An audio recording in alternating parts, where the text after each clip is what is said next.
Coherence and cohesion? At fancy restaurants, delicious food is matched with particular types of wine. The food and wine flavors work together, enhancing the dining experience. In a similar way, your essay must be put together carefully. The parts must work together to form an essay which makes sense.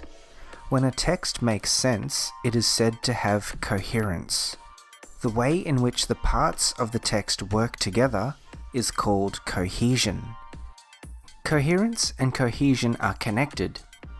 You can't express ideas that make sense through poorly written sentences and paragraphs. Paragraphs are made with sentences. So if you want the paragraph to make sense, the sentences of the paragraph must work together as a team. If you follow the Peel structure, your body paragraphs will be coherent. And if your paragraphs are based on relevant ideas, your essay will be coherent, assuming that your sentence level grammar is accurate enough to be understood. To ensure that you write coherent paragraphs, you must also use cohesive devices.